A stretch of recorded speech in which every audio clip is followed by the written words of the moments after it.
You're listening to Protect It All, where Aaron Crow expands the conversation beyond just OT, delving into the interconnected worlds of IT and OT cybersecurity. Get ready for essential strategies and insights. Here's your host, Aaron Crow.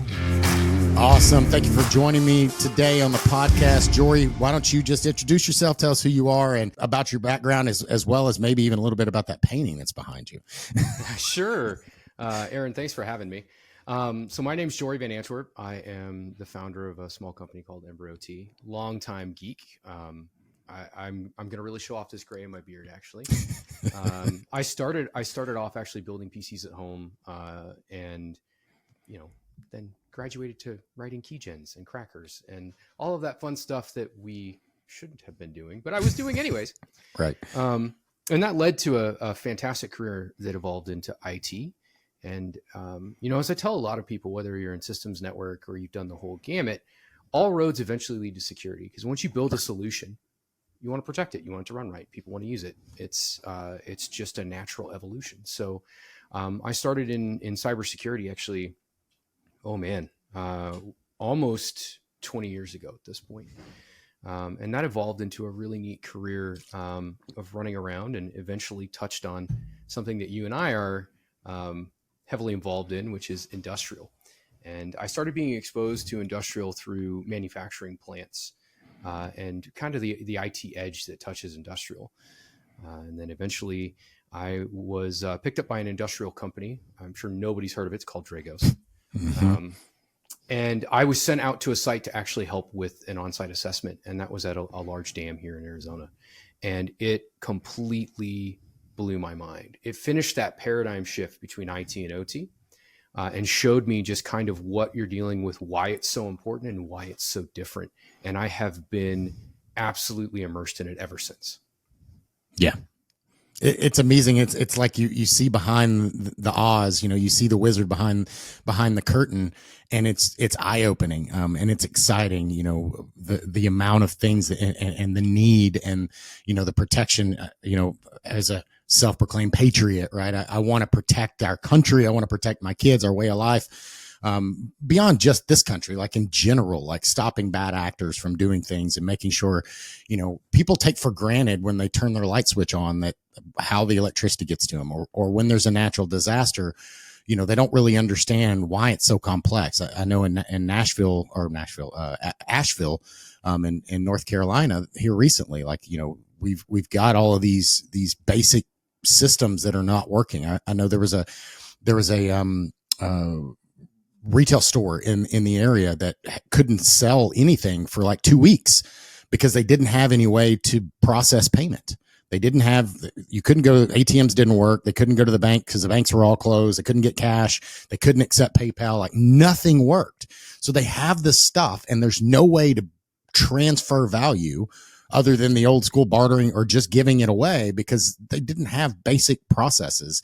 And all of those things, as we know, once you see behind the curtain, there's all of these connections, power and manufacturing and transportation and all these critical infrastructures. They're all linked. There's a reason why they're critical, because something bad happens and all those things. If one of those dominoes falls, our entire ecosystem falls around it, and it's very hard to get it stood back up, and it takes time, and it's difficult. So that's why it's so important to think about these things as we say left of boom, and start having these conversations before something bad happens, instead of waiting until after it happened and trying to say, oh crap, now what do I do?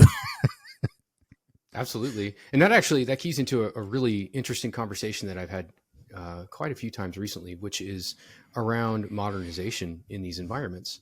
You and I both know that it's incredibly important that we start to utilize some of the technology that we've created in the last 10, 15 years, and even the stuff that's coming out now. The issue that comes into it, though, as you just stated, is some of that automation comes at a price. Right. And I talk a lot about modernization in these environments and where should we stop. Well, one of the things that I think is incredibly important is keeping those manual controls around, like actually having an operator being able to turn knobs, flip breakers, whatever they may need to do to keep that operation running should they need to without the automation. Because if we don't have that, you run into situations that we've actually seen pop up in Ukraine and other places in Europe where they have modernized. Right. And once those modern systems had an issue, whether that's a security breach or not, there's nothing you can do except go and repair that system. And we're lucky here in the US in many instances, we have those manual controls. So the power does stay on as long as possible, or that we can get it up in an interim status, right, as we're replacing those systems. Yeah, a lot of my career has been spent in specifically power generation, transmission, distribution, and generation. And we have, entire playbooks on, hey, if the entire grid goes down, how do we get it back up what people don't understand in a lot of these spaces is it takes power to start power. So if the grid goes down and everything is dark, how do I get power back going? When I have to have power, it's kind of the chicken and egg thing. I have to have power to get power going. So we have black starts, there's generators, but if any of those things fail, so I have to start a small plant to get enough power on the grid to get the next plant going, to increase the phase and all the electrical things that go into this. And there's also a reason why, and I know I'm nerding out on the power side, but there's a reason why Texas is its own grid and the East Coast is different than the West Coast. And people want to throw rocks and stones because Texas has had some issues in ERCOT and our grid here lately, but it was designed on purpose. This wasn't a Texas thing. This was how do we make sure that the country maintains and we don't have something in the East Coast in New York and Manhattan that can roll a blackout across the whole country, which can take forever to repair and replace. Whereas with Texas in the middle and DC ties to everything, it is the protection from Texas to be able to get the East Coast or West Coast go back up and going. Same thing in Mexico, et cetera. So it just goes to show, and to the bigger picture of this is when you talk about modernization is you look at a nuclear power plant, a lot of those things were built in the 50s or designed in the 50s, at least. Maybe they came online in the 80s. And you look at those and we've modernized a lot of those things, but we didn't replace the analog. We put the digital in series with the analog, right? So the analog is still there. It is still our tertiary, break glass in case of emergency, and our people are trained on it. So if all the digital stuff fails, we can still do it manually, which is important when you're talking about nuclear power. No, it's incredibly important, especially when it comes to nuclear power. And what you're talking about, the interconnects, there's interconnects that are spread out throughout the United States and they even lead up into Canada. And that is part of the reason. It's also for sharing power in particular instances. I live in Arizona and our neighbors to the west have a lot of power problems. So we share power a lot with our neighbors to the west on a regular basis through one of those interconnects. But those interconnects are there so that the thing that everyone fears can't happen, which is, we hear in the news and a lot of fighting on it, but going to turn off the grid. There's a lot of grids. Turning off the grid is we're not going to flip a switch. A threat actor is not going to be able to hack a singleized point and just take out all of the US. Right. And a lot of that is due to those separate grids and those interconnects. So there's actually a lot of redundancy and forethought that goes into how power is put together. And I think it's I can absolutely geek out on it with you because it's a great way to look at how to build something that's robust, because in the US, we have one of the most stable power grids in the world. Right. And it's something that we do very, very well. And, all our technology shows that. But it is redundant, and that redundancy helps even with security. Yeah. And that just goes to show that even with power, I think power, if you look at the critical infrastructures, my feeling is power is one of the more mature because of NERC-CIP and some of those other regulations on a cyber perspective. And yet we're still behind the eight ball. Like there's still a lot of work that needs to be done, and modernization and a lot of processes and procedures. And it's not all technology. This isn't a technology problem, not only a technology problem, right? We need process and people and technology all together to fix some of these things and design these things, right? Cyber, when these systems were designed, cyber wasn't an issue. And these systems also weren't connected to corporate or the internet or any of those things. So they were designed in a vacuum. And then we started bolting all these things on because we wanted access and capabilities and functionality. And as we did these things, we brought in these risks. In the beginning, we didn't necessarily understand the risks that we were bringing into these environments. And then once we have them there, we're like, now we're dependent upon those capabilities. But also I have to be careful because now I brought in this risk that I want to mitigate, and I can't make it so difficult that it brings the process down or the plant down. But I also need to make sure that, a bad actor can't get in, or even, most of the time in what we see is even just a misconfiguration. Like if a misconfiguration can bring down my environment, it doesn't matter that it's not a nation state or it's not a cyber attack, or, there's some popular people, I won't even say their names, but they're like, oh, there's all this OT stuff. Nobody's talking about vulnerabilities. There's not that much stuff here. And, fear selling. I'm like, okay, let's say that's true, but you can still bring down environments, whether or not it's OT. Colonial Pipeline's a great example. That wasn't an OT attack, but it brought down OT. So does it matter? Yeah. It's a discussion that we really need to have more often publicly, right? Because the greater public, they don't know the intricacies of the systems that we deal with.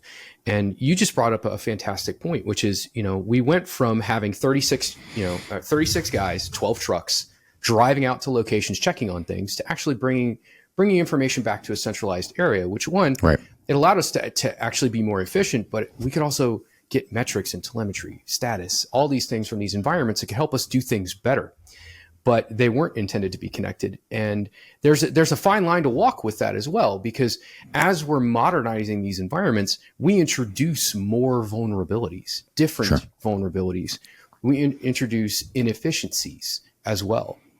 One of the areas that interests me the most right now is the fact that it doesn't matter if you're in energy, water, advanced manufacturing or pharmaceutical. Many people don't monitor at the operation, which we call Purdue level 1. Right. But they don't monitor at that particular operation. It's difficult. Well, the only point I mean by that is that we don't have enough data about what's actually transpiring there to see what threats, if any, or reconnaissance are happening there. In that same token, one of the things that's been proposed to help with that level 1 problem, that operational problem, is to update the hardware with things that have more traditional operating systems. Whether it be Linux, et cetera, so that you can actually house what in IT we call defense in depth, right? You'd have EDR, you'd have all sorts of defense. There's an issue with that, and it's actually twofold, and it's very difficult for folks outside not to understand. The systems that we talk about, those programmable logic controllers that we have at Energy, I'll point this way. Half a mile that way is literally the substation that's feeding my house right now. Right. Runs on Foxborough controllers. It is, I want to say it's almost 19 years old at this point. Might be a little bit more than that. And it will be running. It's not up for a hardware refresh. The devices in there sometimes reach temperatures. The air temperature in there is 145 degrees Fahrenheit. Yep. I mean, it's blistering in the summer. There's no air conditioning. There's no nothing. And one of the reasons that they run so well is because they're very specifically made for that task. So in modern computing terms, we have very down-tuned processors, so they don't create much heat, which means they don't need much cooling. Everything is, sparkless, fanless. It's all built to run that way. The second that you introduce a legitimate operating system, suddenly I need more power. We need more cooling. And we've introduced complexity. And complexity is actually the absolute enemy of robustness. Simplicity is where you get robustness from. So just from keeping your lights on, keeping that simple and robust is incredibly important. And that may be at not the sacrifice, but the knowing decision to say, okay, well, we can't implement these types of security measures at X, but we can have a 99 trailing nines uptime at any given point in time. The second is cost. You and I live in very hot environments, which means we use AC a lot. Yep. It's very expensive in the summer.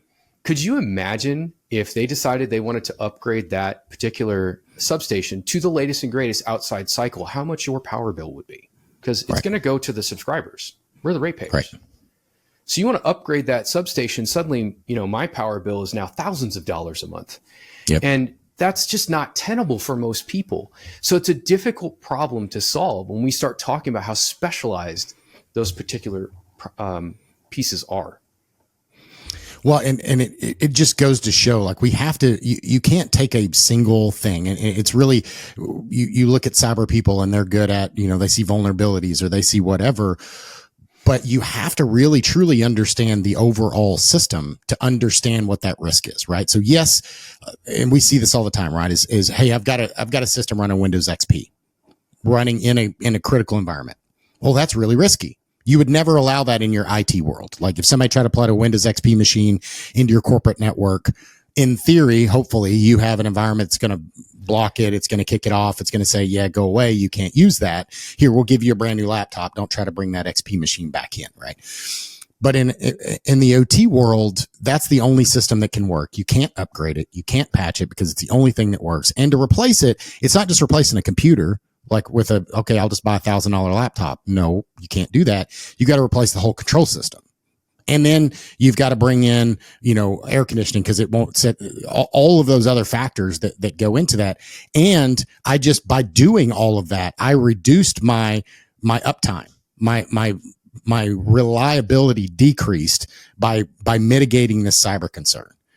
Instead of, is there other ways that I could mitigate that cyber concern? Instead of reducing my availability, can I put other controls around it? Can I harden the outside shell to that I can reduce that cyber risk while maintaining my availability numbers that I'm looking for? And that's the conversation we have.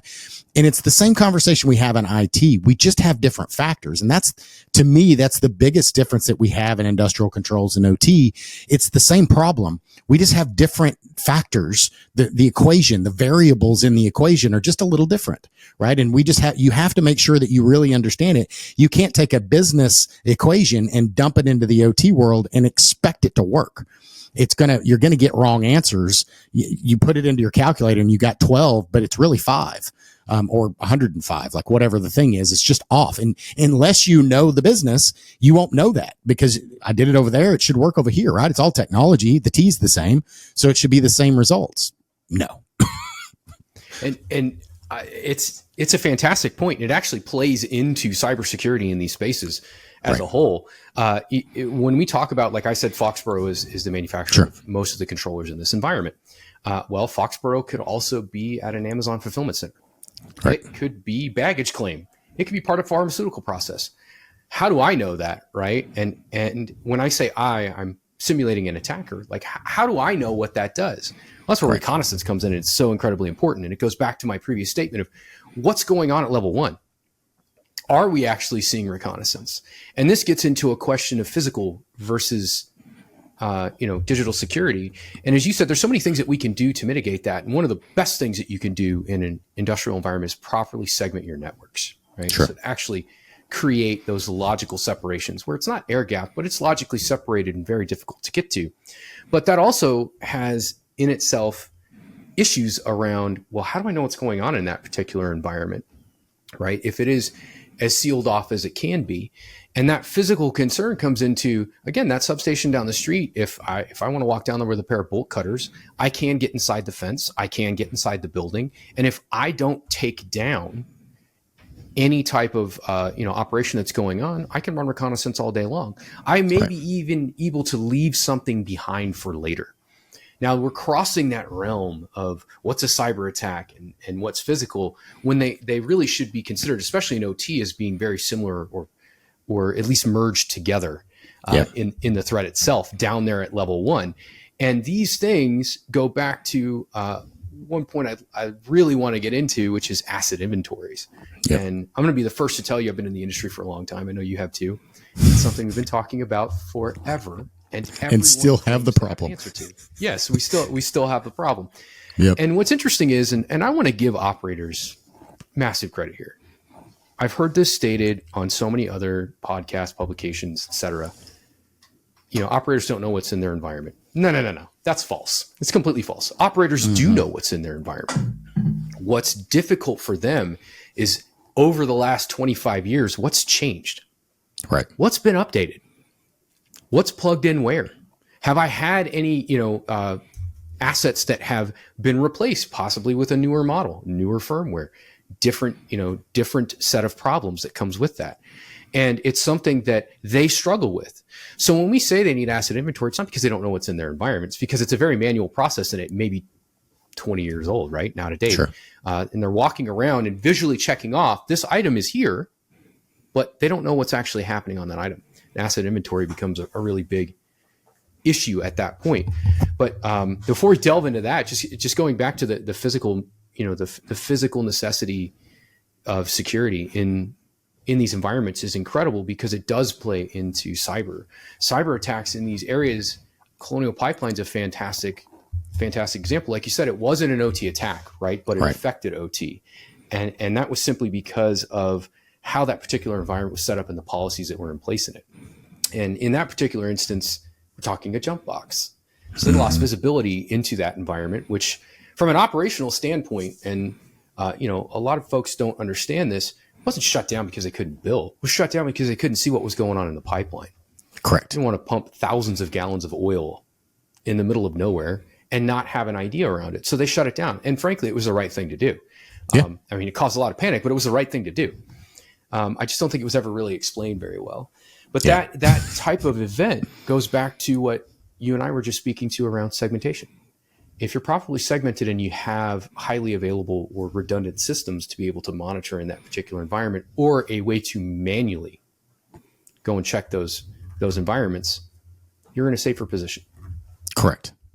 Yeah, and that's the key, and I'm glad you brought that up on asset inventory and physical, right? Is these engineers and these operators and these plant managers and all they know their environment very well. They troubleshoot it daily. If something breaks, they know exactly where to go to fix it, right?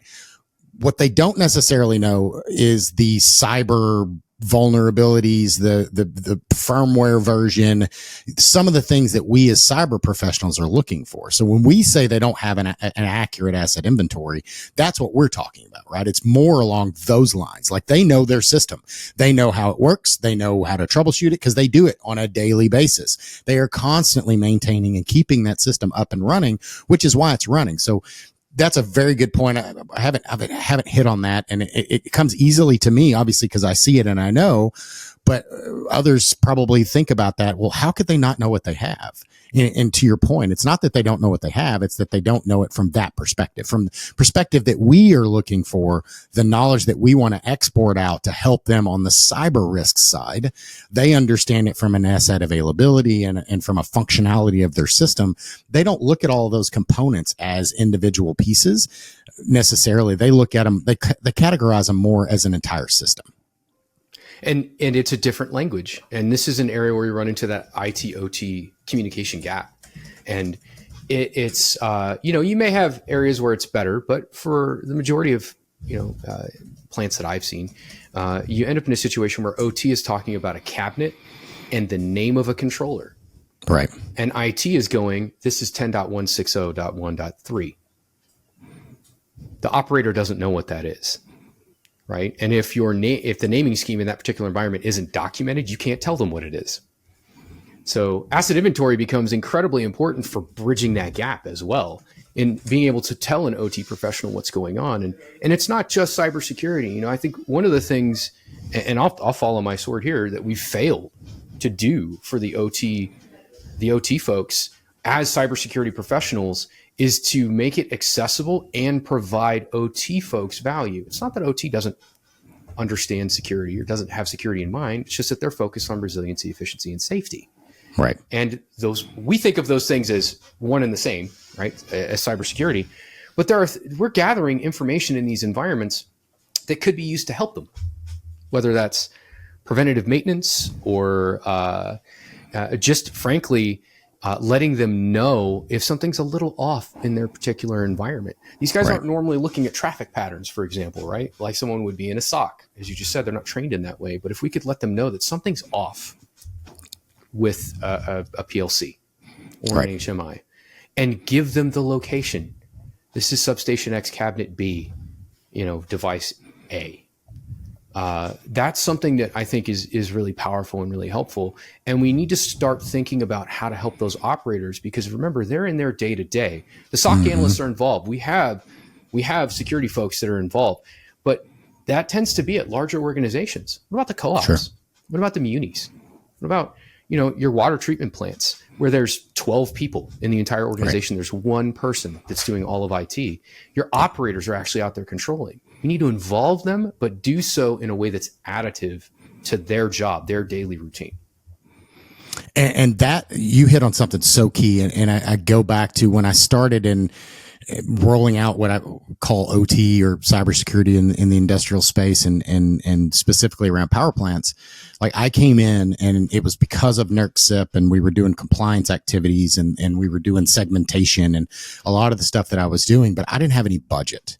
So I was going to these plants and I was saying, hey, you're doing a control system upgrade, Foxborough, GE turbo control systems, Emerson control systems, Honeywell, like all these different systems we're doing upgrades on. And you have to add another 300,000 or whatever that number is to your budget, because we have to do it in a compliant way, meaning I need more stuff that's going to have to be coming. And I don't have any money, which means you're going to have to pay for it out of your outage budget, which means you're going to have to choose to not do something else, because this money doesn't come out of nowhere. So they had to basically, hey, we're not going to do this other maintenance because we got it got cut off the line. So I didn't go to them with we're going to do this as cyber.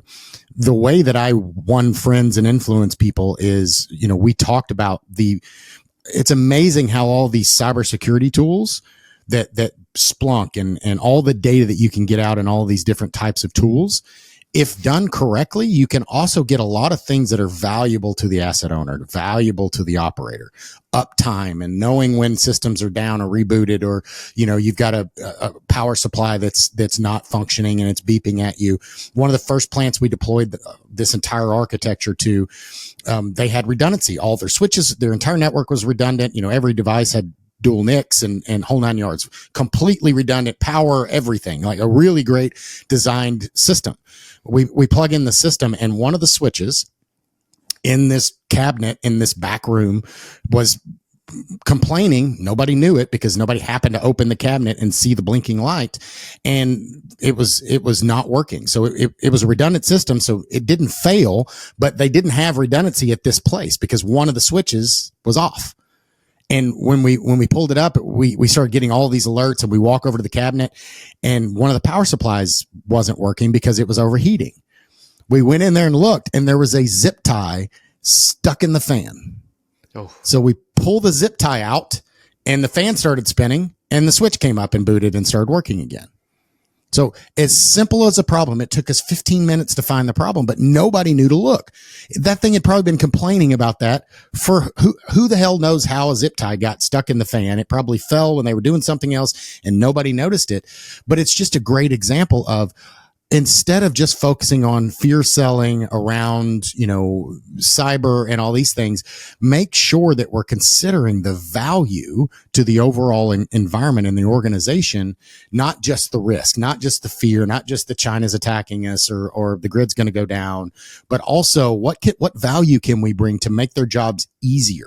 A lot of times cyber is bolting on and making things harder, making the process harder. It's hard to log in. It's harder, longer passwords, like all those things are more difficult, but there's a lot of benefit and capability we can give these operators and these asset owners by bringing the knowledge to them, so that, like you said, hey, your system in rack 2 building 4 is blinking and you should probably go take a look at it. Something's not right. And that's hugely beneficial to them. It is. And I have a customer that I've been working with actually for a very long time now, that had an outage that was reoccurring, but it was random. And now it didn't take the plant down itself, but the outage was happening. It would take down a controller specifically, and that controller would then have to be rebooted. Once that controller was rebooted, everything came back. It was all fine. Now, again, this is part of a redundant system. Didn't take anything down. They had been working with the vendor to try and fix this.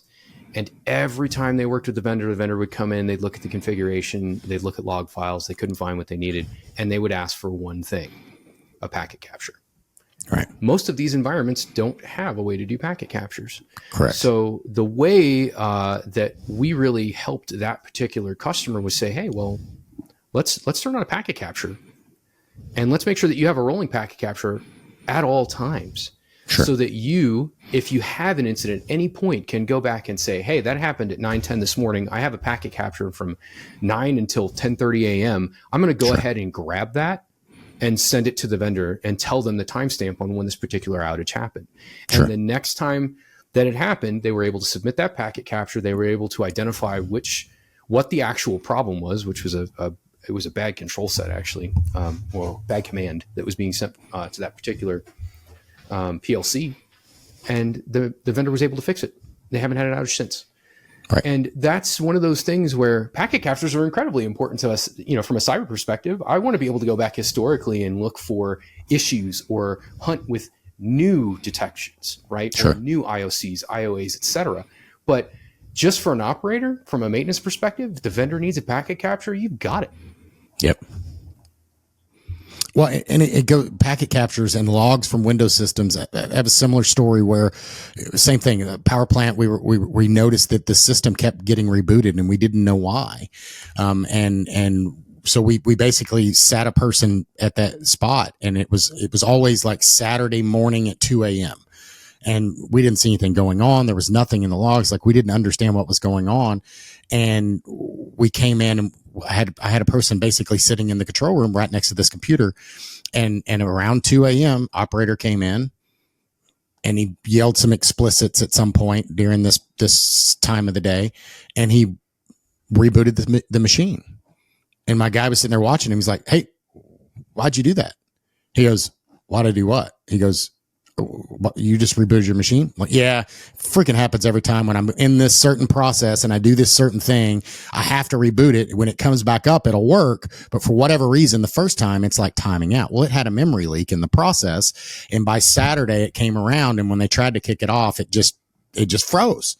And the only way he knew how to fix it was to reboot it. But he didn't log it in his logs because it wasn't really a problem, because he just rebooted it and it fixed it. For him, that was enough because he knew how to make it work. Like, he knew the workaround, but he wasn't telling anybody because, again, for him, it wasn't a big deal. It took 10 minutes. It was annoying, but he knew how to fix it. And everybody before him had trained him. If this happens, this is what you do. So it wasn't a non-known issue. Everybody knew about it, but from us as an outsider, and we were trying to help the overall system and the vendor, and nobody understood what was going on until we physically put a person in that chair to watch it. Right. And then we started getting logs and all that kind of stuff. But it just goes to show, again, another example of how little things like that. It wasn't a cyber issue. It wasn't any of those things, but cyber tools can help with a lot of these things that we're talking about beyond just cybersecurity risk, availability and information that can help the asset owner and the vendors and the VARs and all these people to tie all these things together. These are extremely complex systems with so many parts and components and pieces and ties and interconnects and third-party connections and all of these things have to work perfectly, or it can all crumble down. And these people, they do this on a daily basis, and we come in wanting to change their system without truly understanding.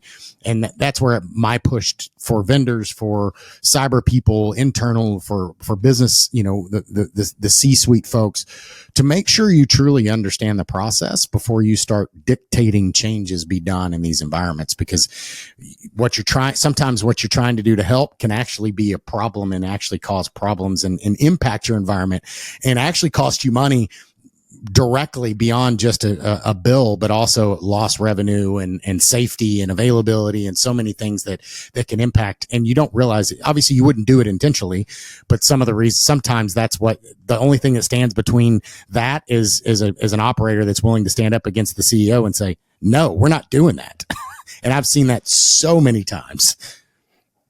That's a really good point. And I'm sure all of us have heard horror stories about when, I'll say, IT-centric technology has been brought into OT environments and has caused an outage, or a major issue. And it's something that that is done by someone who hasn't had that paradigm shift yet, right? They're not intimately familiar with what's going on in an OT environment to know just some of the basic things that can go wrong inside one of those controllers. And so I'd love to actually give an example of that for folks, especially if you're new to OT. So let's talk about PLCs, programmable logic controllers. Yep. They are custom built. They are usually running a real-time operating system. VxWorks tends to be one that's run a lot. That real-time operating system, for all intents and purposes, is almost firmware at this point. And all it does is interpret ladder logic. And that ladder logic is then sent out over basically I/O at the back end to do something, turn a valve, etc. That is so simple that we forget there's an IP stack on that. But it's not an IP stack like a Linux system has, or Mac or Windows, where if you ping my particular system on, let's say, I don't know, port 1096, my system's gonna actually check and see if there's anything running on 1096. So that's gonna open, it's gonna check it, and then it's not there, and it's gonna turn it off. Right. And it's not even gonna, the stack is not even gonna care. That is not the way that PLCs work. So you could open that port. Now it's listening on 1096. Now you have resource contention. Now that actually leads to, later on, can add to a memory leak or even other issues that where that PLC has gone down. And it's why you hear a lot of us say, we don't want active scanning, when the truth is that there are ways to do active in these environments that's safe. Yep. Right? So you can't blanket statement that. But if you were to bring in something that just did SYN floods, that's a really bad idea. Right? That's a really bad idea. But from an IT, SOC analyst never done anything in OT. They're going in there thinking they're harmless, right? They're going to go in and they're going to run a quick scan. You're going to see what's in the environment, see what they can do to help. And they may have just taken down 3 devices. And it is ignorance, but it's not willful by any means, right? But it's something that I want to bring up because it's a horror story that I hear all the time that makes OT standoffish. Sure. When IT solutions are brought up. And it's not that we can't utilize these tools, even if they are IT-centric tools. It's that we got to understand the environment first. And the people that know that is the operator. So if you're an IT person, even at a large organization, like the OG&Es, the SOCOs, the Dukes, you want to go sit with your operators and your plant manager and understand the operation, understand how it works. And then maybe even contact the vendor and talk to the vendor about how their systems work to get an understanding of how you can protect them. Because in some cases, what we would do in an IT environment that would be very successful could be extremely harmful. Right. Well, and it goes to, in some of those large environments, I worked for Duke Energy, right? And I did, very large OT program across 3 years. We touched, 900 substations and stuff. We deployed technology and OT cybersecurity across, a big swath of their environment, from generation to transmission, distribution, nuclear, kind of the whole gamut. But the part of that was to do that successfully, to get business buy-in, because we were pushing all this stuff down, we got so much resistance. I pushed for building a lab. And it sounds silly, building a lab, like it's expensive, it's hard, but I justified it and I explained it and I got buy-in, and it became one of the more valuable things that we did during that engagement. And the reason for that is because we had a like for like representation. So you mentioned Foxborough. So we had a Foxborough control system. We had their Emerson control system. We had their GE Mark 6 turbo control system. We had the full stack of SEL switches that are in the substation, right? We had, all the stuff that's in distribution, all the IEDs and all the components that are there. We didn't have all of them, but we had a good representation of the hardware that exists. So what that became was 2 things. We used it as a staging floor. So once we perfected the design, then everything went through that staging floor and was built and configured in that environment before it went out. So, we weren't sending raw devices. We were actually able to consolidate and build it in a factory And then once it went out, it had the labels. It was already pre-configured, had the right IP address. It had, all the stuff. It got put on a pallet and shipped to wherever it was going, substation, generation site, whatever. And it was installed. So, I didn't need all of my intelligence at all of these locations. Most of my intelligence could be in a central location, and then they could support remotely because again, part of this was during COVID. So we were working remote. So we were having to do this. But the second piece to this, there were really three. The second piece of this was we were able to test what you just talked about. Like, hey, I want to bring in this product, and I'm not going to name any product names particularly, but we could test whatever system or whatever product or capability we wanted to, and see directly, at least to some 80% validation, that it's not going to break the system. And I know what it's going to get. I know what good looks like. I know what to steer away from. I know that I can't ping this PLC. I can't run Nmap. I can't do these things, but can I go active? What does it respond with if I do this? And I could have different versions of software. And then the third piece that it did is it was a good training and walkthrough. So executives or IT people that had never been in a substation, yes, Duke Energy is a large company. Everybody that's working there is not an operator. Like, I grew up working in power plants. Many of those people, they came out of college and they're IT people. They've never been in a power plant. They work for Duke Energy. That doesn't mean they've ever been to a power plant. Maybe they went on a tour one time, but they never worked in an outage. They've never worn the hard hat and steel toe boots and been there. Right. So seeing that and seeing the equipment, seeing the PLC, seeing how everything connects together was extremely powerful, and letting them understand why this is different. And you can see the IT stuff, and you can see the OT stuff. And even though, a switch, an industrial switch and an IT switch underneath, they may have the same operating system, but they're different. And there's obvious differences that you could see in the form factor and the power plug-in and how they're mounted, on a DIN as opposed to, 19-inch rack, and all these different things are just a little different that you can tell. And they're for reasons. Like, all the equipment we put in, and you talked about it earlier, had to go into a place with no air conditioning in, Georgia heat or Florida heat or Texas heat, and be able to sustain. So we couldn't just take something, that would go into a, air conditioned space in a data center, like most of the IT stuff goes. It had to be able to have no fans and be able to sustain when the air temperature is 145 degrees. And then it's going to add its own heat on top of that. Like, all of these factors that you don't necessarily think about. And when you see it in person, it's just like, oh, like it was like a light switch for a lot of folks as they started seeing it, and why it's so complex, and why it's different, and why it takes all of the steps and processes, and became that training environment. So it was hugely expensive, but if you really look at it at the total cost of ownership of, if we avoided one plant from, or facility from, tripping or causing an issue, it more than paid for it. Because let's say it was, I have no idea. I don't remember what the cost was. Let's say it was $1 million. Let's throw a big number out there. How quickly would it take to recover, or to have that be a cost? If I take a plant down for a day, it's going to be way more than $1 million of lost revenue from all that type of stuff, not counting if there's any safety or anything like that. Like, it's very easy to understand how this is a value add.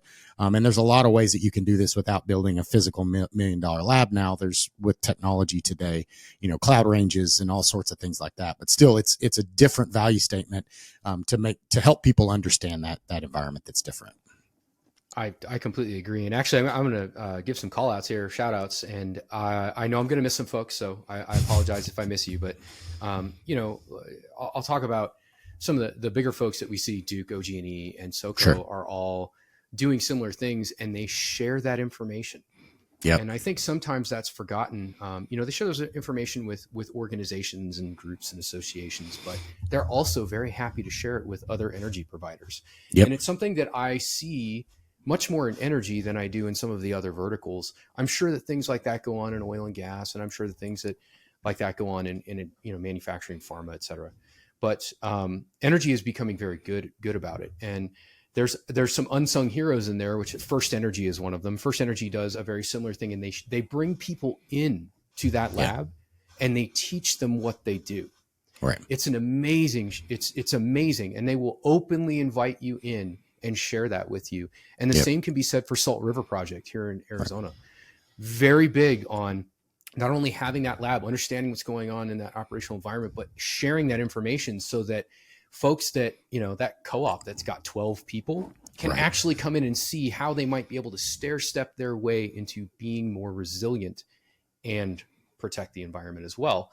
And one thing that SRP does that I'm sure other people do, but it's something that I haven't seen much elsewhere, is two of the folks over at SRP actually go in and for years would work from a location. They would go to a power plant, and these are SOC guys, would go Right. and sit and work from that location and get to know the operators. And it built a trust over many years between the operators and the SOC to know that the SOC guys were truly interested in what was going on in the operation and there to protect them. And on the SOC side, they learned what goes on in these environments, Right. all the way down to things that if you haven't been, a little bit of crawling through these plants, you don't understand how forecasting happens. Or you talked about startup processes. If you haven't seen a startup process and phasing a generator into a grid, Right. like, it is an amazing thing to see. You can't just flip a switch. That Nope. doesn't just happen, right? Especially when you have, things that are like combined combustion, Sure. right? There's complexity to this. And I really love that these organizations are out there, and why I'm naming them more than anything is so that co-ops and municipalities reach out to these folks. Honestly, I mean, Duke, OG&E, SoCo, SRP, NIPA's in there, Nextera, First Energy. There are a lot of folks that do really good work around this that will be happy to share their time and their knowledge with you.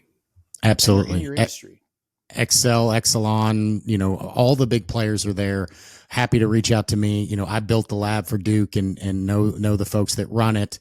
It's amazing. And I've done work at Excel and Exelon and Nextera and Southern Company and a lot of these different environments.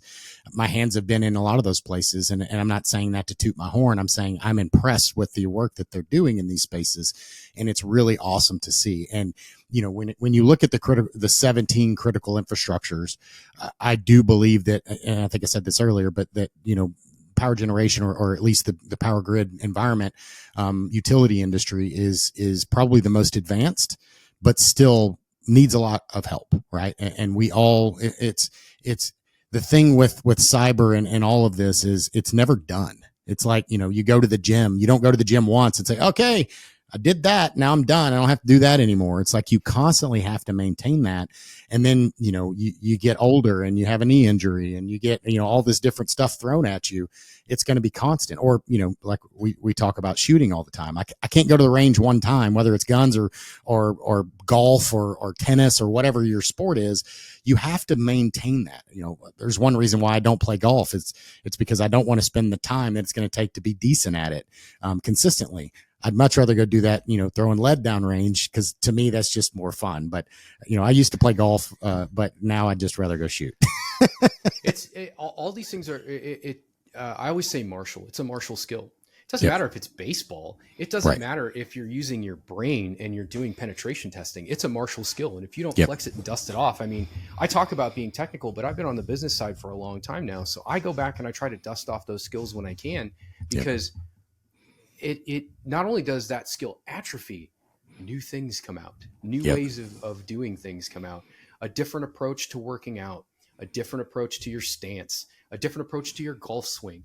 All of those things, and end up changing, and we can learn more. And if you're interested and you want to be involved in it, you have to stay involved in it. Yeah, absolutely. And it just goes to show, like, we're the people that are successful and I've built teams and we talk about how there's a resource problem and we don't have people that have the knowledge that we're looking for in OT cybersecurity. And there's not that many people that do this type of stuff.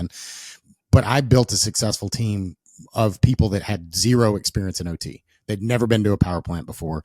They'd been an IT person. They'd never done cyber. Like, they'd done these other things. And I'm like, I don't care. I need to build a team that I know I can work with and I can trust. So, like, I brought a guy that had worked for me twice before. He was a Marine. He'd worked in the legal field and law firms and supported, their technology. And I brought him in. And when I sent him the job rec, because I didn't write it, of course, HR wrote the job requirement.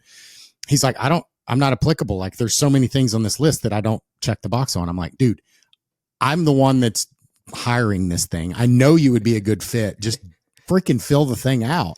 And if you're listening, he knows who I'm talking to. I won't call him out by name, but he knows who he is. But he was the perfect person, but it wasn't in the job rec. He didn't align with the things that HR signed up.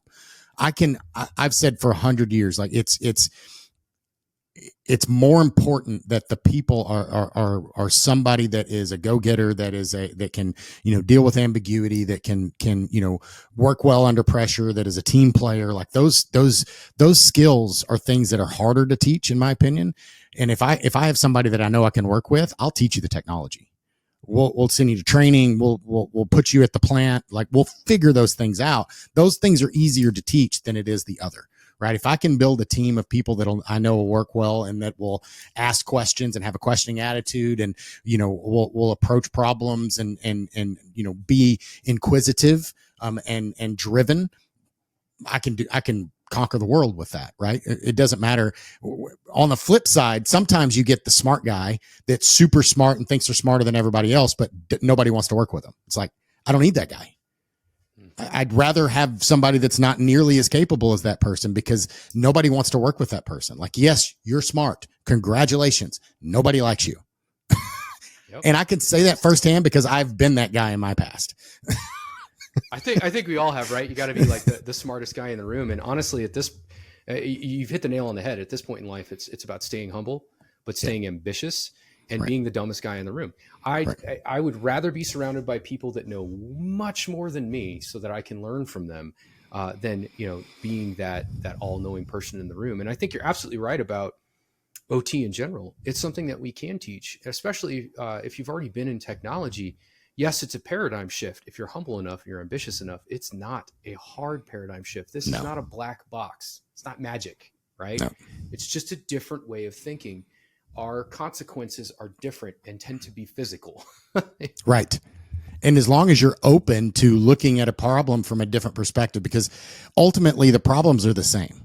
I have vulnerabilities. I need to patch. I need to have secure remote access. I need to have availability. I need to like all these things, but the answer is not always the same. In IT, I'm just going to patch. As soon as Patch Tuesday comes out, I just push all those patches down to all my systems and I reboot them because I have a maintenance window on Friday night between midnight and 3 a.m. on Saturday morning.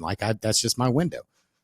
I think we all want our power to work on Friday night. We're not rebooting the power plant to patch it. So we don't have an outage window like that. So, I can't do that. So what else can I do that's not that? Oh yeah. And we could have I think that we could have a whole nother podcast, honestly, just on vulnerabilities and risk quantification in itself and how difficult it is in an OT environment because it changes from location to location, like substation to substation. I'm not talking company to company, substation to substation. A threat that's hey, I need to do this right now at this substation might be something you do next at the following substation. And that's one of the things, to your point, and you're right. I know we could have an hour long or probably longer conversation about this.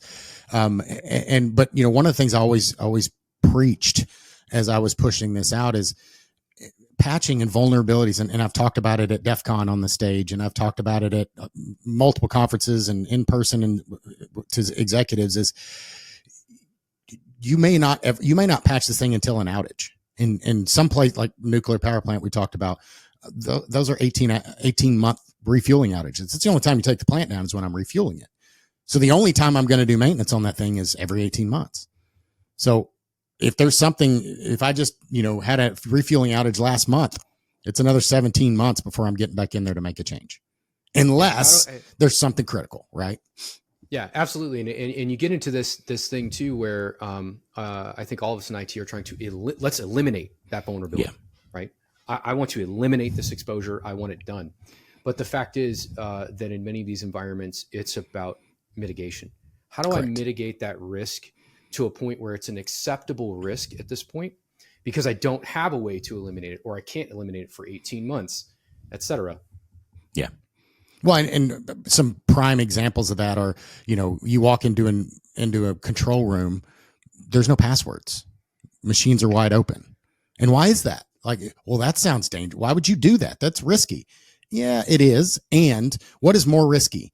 If I'm at a nuclear power plant and the operator forgets his password, or it takes him 10 more seconds to log into his machine and he can't control the reaction, and then you have a reaction that's out of control? Or had you rather just make sure, have other mitigating factors that to get in that room, you've passed so many barricades of security and validation that if you're in that room, you can sit down at the computer screen and do what you need to do, because nobody's in that room that isn't authorized to be in that room. Like, I've been in a nuclear power plant, I supported one, and you don't get in the control room by accident. Like, nobody wanders in. You've gone through a missile door and through armed guards and scanners and all this stuff. If you're in that room, you deserve to be there. And that room is 24/7 monitored, and it's got cameras, and the people that are in there, even if I have authorization to be in the control room, if I were to walk up and sit down at a computer screen without asking an operator if I could sit at their station, they are going to very quickly move me and escort me out. Right. Even as a badge person, I got in the room, I'm supposed to be there. There's other mitigating factors that says Aaron is allowed to be in the room, but he is not an operator and he has no right to be at this computer screen. And you are 100% authorized to forcibly move him out of the way. Yeah, we've come full circle. It is the physical and cyber side combining in these OT environments that you cannot think of risk in one dimension. You have to think of it in both. Right. And when you have and that's business as well. Like you were just saying, that's policy, that's training, right? Yep. That's not even something that you would define in a system somewhere. That's frankly, it's culture. Yeah. You've actually, instilled this sense of purpose and empowered people to actually go out and do those things. And it's incredibly important in our OT environments. It is not just cyber, it is physical. And we I think, it was a horrible time, but another example of that is, when we had all of those substations shot up. Right. Like, I could chuck a chain over the fence of this substation and cause just as much damage as a cyber attack. So if I'm physically able to get there, there's a lot of things that come into play first that I personally worry about over someone spending the time to actually breach that location remotely, understanding what it is, doing all that reconnaissance, and then figuring out how to attack it. So they have a lot of concerns that they need to balance, and budget goes where the biggest hole is. If you don't have a fence around your substation, probably get the fence first. Well, and it just goes to show, like, you need to be having it all comes back to we're one team, right? And the way I say this a lot of times is you're on the same team. We're in the same jersey. We have the same goal. We want to win the game. Winning the game obviously looks different for every team, but for our team, we need to understand what that looks like. And if I'm on the OT team or the IT team or the operations team, we're all one team. We're all wearing the same jersey. We all have the same goal. So we should come together and talk about it. Like, yes, offense has a plan and defense has a plan, but overall the head coach is driving the whole thing. The CEO is the head coach, right? And when I'm going to a place and I'm saying, hey, these are the risks that I'm concerned about, secure remote access and vulnerabilities and old systems and, blah, blah, blah, blah, blah. I want to also not just force down my controls on how I think they should be fixed, because I probably don't know where all the dead bodies are hidden in this system. My question is always to those operators and the plant managers and the control system engineers and those guys, like, if you were going to take this plant down and you were a bad actor, or you were, somebody that made a stupid mistake, not even a bad guy, just somebody that made a stupid mistake, how would you do it? And they'll tell you. And like, okay, which is more likely? Is it somebody shooting a transformer with a deer rifle from 100 yards away, or is it that they hack in and do all this other stuff? That doesn't mean we don't care about both risks.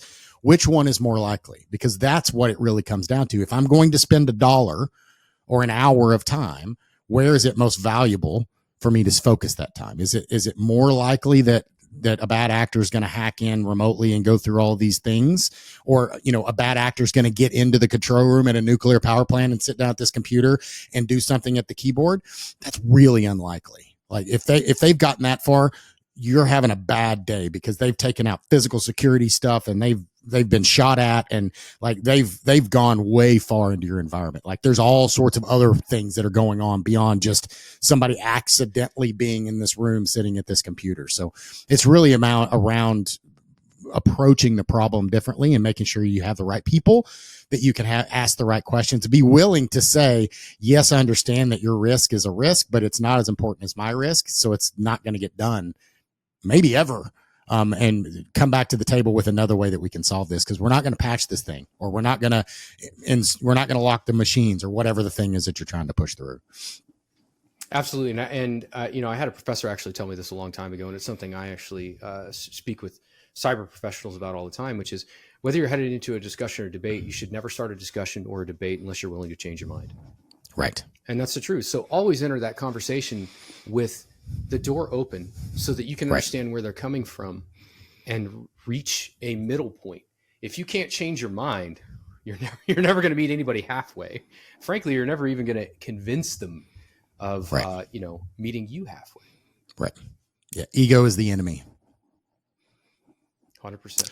So we've talked around a lot of topics today, so excited about that. But what in the next 5 to 10 years, I always ask folks this, 5 to 10 years, what's one thing that you see coming up over the horizon that maybe is concerning in cyber, and maybe one thing that is exciting that you see coming up over the horizon? So I think concerning, and we've kind of danced around the topic in the discussion here, is really around the skills gap. So we talk about this a lot, and I'm 50-50 in here, because, we've got job recs that say I need to have, 10 years of experience, a master's degree, a CISP, and every other certification under the sun to be able to go and do a junior SOC job. Right. That's not realistic. That's not a skills gap. That's inappropriate. Expectation. Yeah, it's an expectation gap. But at the same time, the thing that I've noticed, and you and I started off this conversation, before the podcast, talking about some of our geekery, and how we started, is the things that I learned fixing, breaking, and building computers in, the very early days of weren't even really a career, in my teens, were what became the foundation for building robust systems and security. And one of the things I see coming for security folks, and we're already starting to feel it, is that we've rushed to fill that skills gap.